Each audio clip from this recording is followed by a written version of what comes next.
I am so tired today. So tired. After we had hired a plumber to change our downstairs tub to a walk-in shower, he stood us up twice. We got quotes from 3 other guys, hired a guy, and they did it last week. It was all week. They changed it. But the point of this video is not that. Today's video is about my heart monitor. It is time to take it off and my experience of wearing it.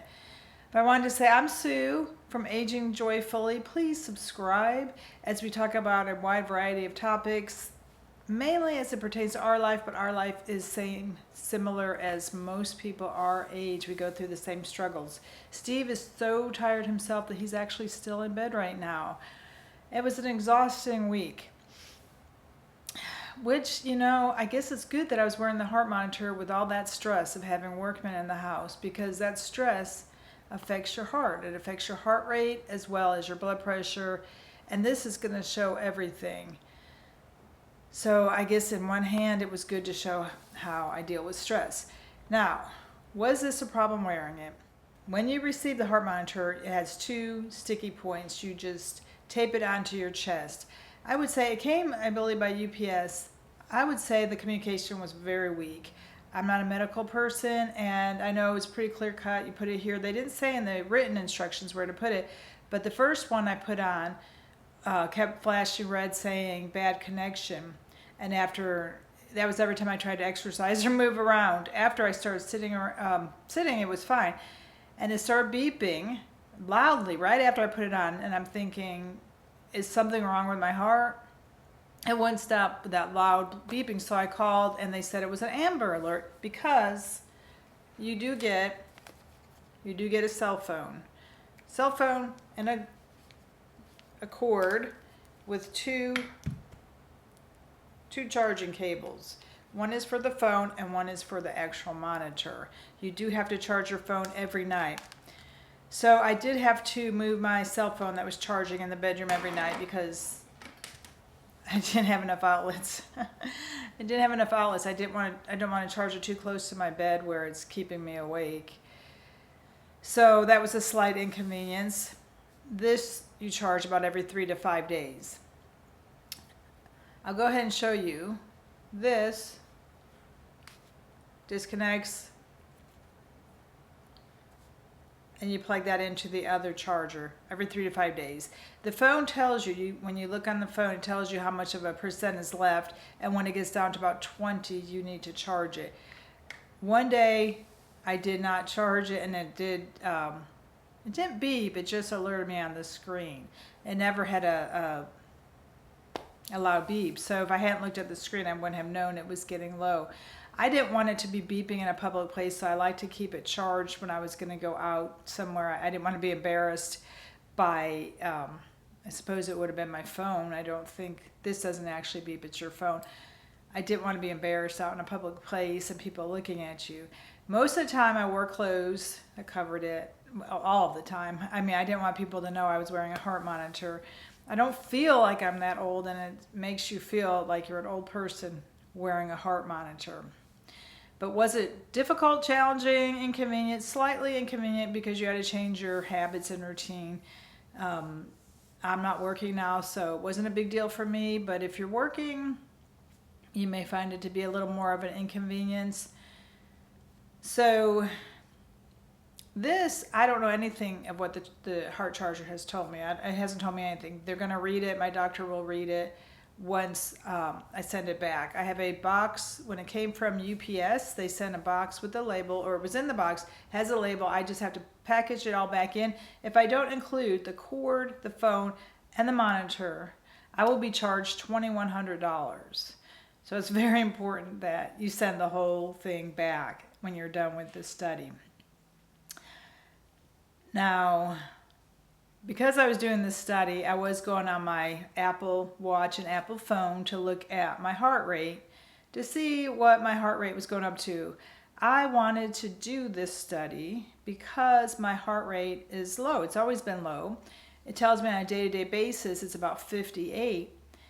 And our nurse practitioner told us if it gets to the 40s, Steve's is also low.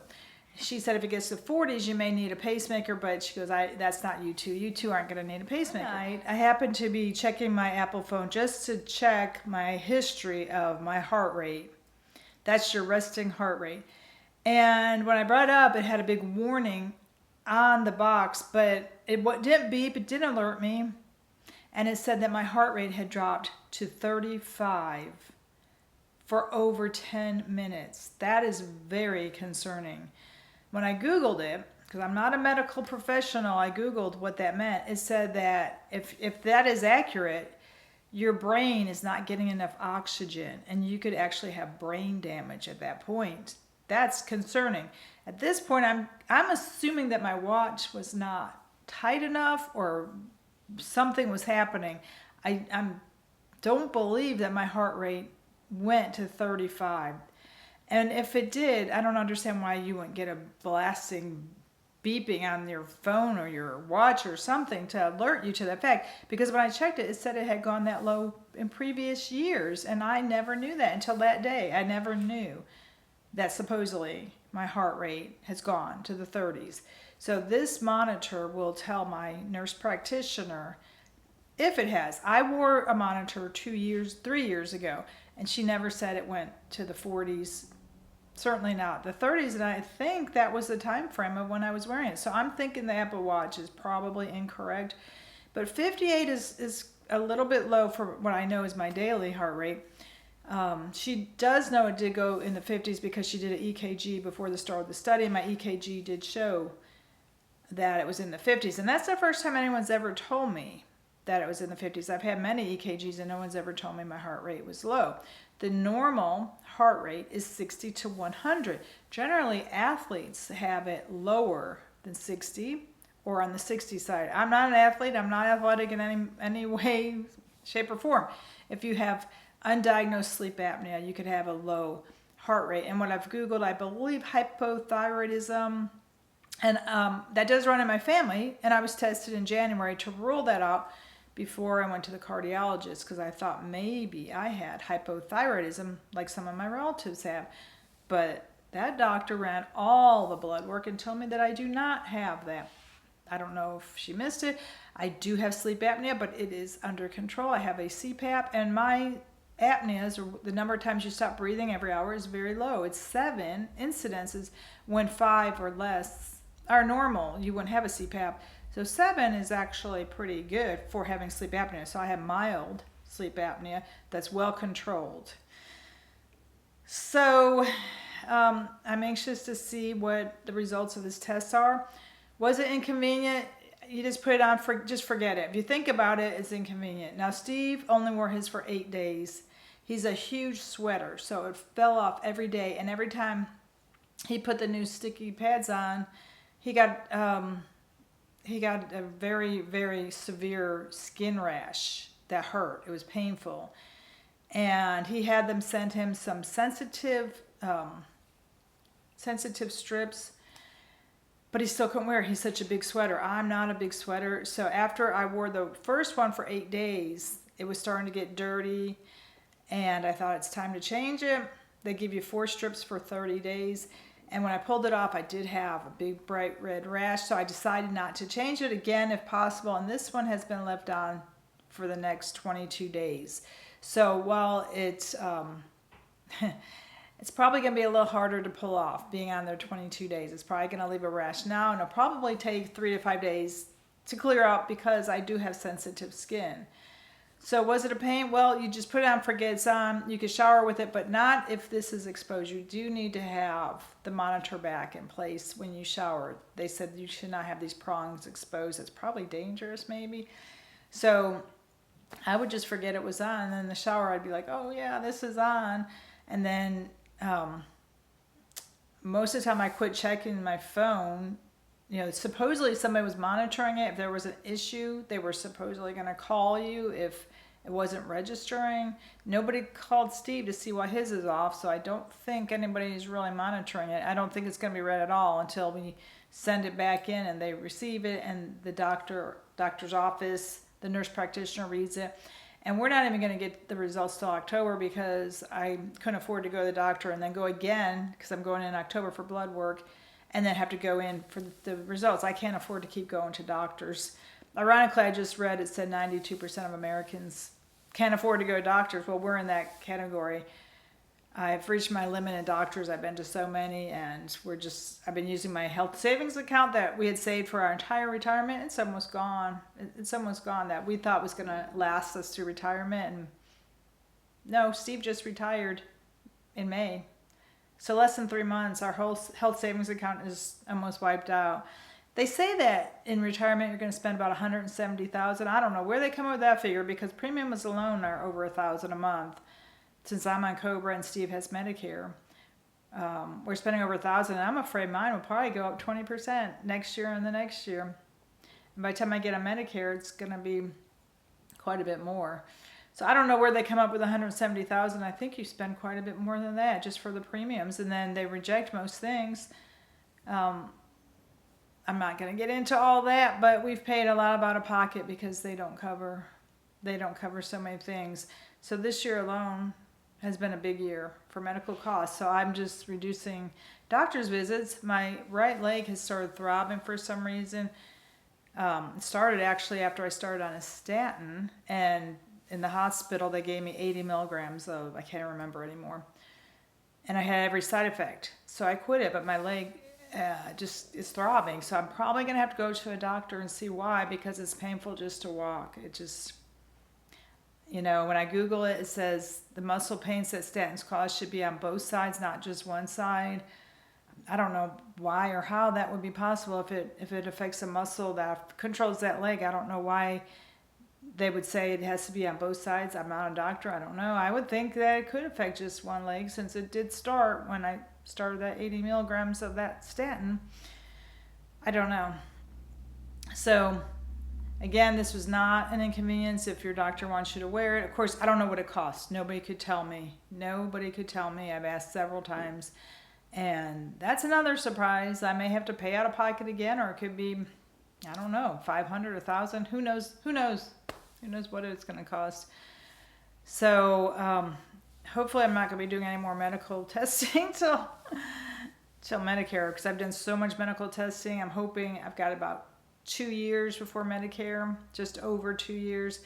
So I'm hoping that after this, I'm going to really limit my doctor's appointments. I try to do physical therapy at home. I had been going for 6 weeks or so, and I couldn't afford that anymore. So I do try to do somewhat at home, and that wasn't for my leg. That was for my vestibular issues. So yeah, as you age, as you get over 50 and 60, you do just have problems. So people who want to work till 70, no, you may not be able to. And that is why we changed our tub to a shower, because we are aging, and Steve needs to have knee surgery, and he may not be able to handle the stairs to go upstairs. He keeps saying that shower is for me, but I bet you anything, he's going to love it more than me when he has his knee surgery and can't handle the steps.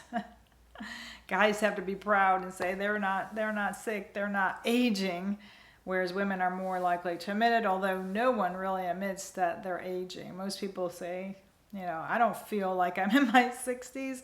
I still feel young, except for these I don't know if you call them minor or major health problems. We call them minor. But if your doctor wants you to wear a heart monitor and you can afford it, I would definitely say do it. I mean, if she finds some minor little problem and says, I want you to take a pill for this, I don't like to take any medication, as every single medication I take makes me dizzy. So unless it's something major, like if she says you need a pacemaker, then I might try medication, because you can take a medication before getting a pacemaker. My cousin told me, I was asking her about her mother's health conditions because she died of a heart attack. She had 2 heart attacks and a stroke, and she died by, I believe, 67. And I was asking her, and she told me that she herself, who is now, I believe she is 60, I think she's 67. She told me she has bradycardia, which is a slow heart rate. And I asked her what she does for her, and she said nothing. She said she can no longer afford her cardiologist, so she quit going. So I don't think her resting heart rate is as low as mine. But kind of sad. I'm thinking of all doctors to cut out, I don't think the cardiologist should be the one that you cut out. Is there another one that you could cut out? Not the cardiologist? But she's not doing anything for her bradycardia, which could get dangerous if it gets too low. So I don't know if she's monitoring it. When I take my blood pressure every morning, it tells me my pulse as well. So I don't know if she's monitoring hers, and I don't know if anyone else. There were 8 kids in that family, and there were 8 kids in our family. So that was my mom and her sister. They each had 8 kids. And one of my cousins had passed away a couple years ago at, I believe, 61. And I don't know what he died from. I think it might have been, he was an alcoholic. It might have been heart problems, along with he had COVID. This was just recently, before COVID, after COVID was so big. He had COVID, and I think he was on disability. I don't know. Everything's hush hush. People don't like to talk about their health issues. And so it's hard to even find out. But I think when you go to the doctor, they're more concerned about your direct family, your children, your parents, your siblings, not cousins or aunts or uncles. I'm not really sure. I feel like the medical field just doesn't know so many things. In 100 years, they'll look back and say, can you believe we did this 100 years ago, like we do now, and say, can you believe the medications we gave to people that caused bigger issues? You know, there's videos on just the medications from the 80s and how much damage they did, and they were giving them to people all the time. So again, I'm Sue, and Steve's asleep, so please subscribe, like, and look for our next video where we're going to show you our beautiful, beautiful new shower. It is gorgeous. We're so much happier with it that we ended up doing the tiled shower instead of the fiberglass insert shower. And it's going to be so nice. We have to let it sit a few days before we can clean it and use it. So it's going to be so nice once we're able to actually use it. So look for those videos, and until I see you again, take it easy. I forgot I was going to take this off to show you how easy or hard it is. It's like ripping a Band-Aid off. You just have to do it real quickly, right? There we go. It's red. It'll come down after a few days. Definitely worth wearing if you have any issues at all. But if it's just, just to check for no real reason, you may not want to do it with the cost, the inconvenience, the pain. But if there is anything going on at all, I definitely would recommend wearing it.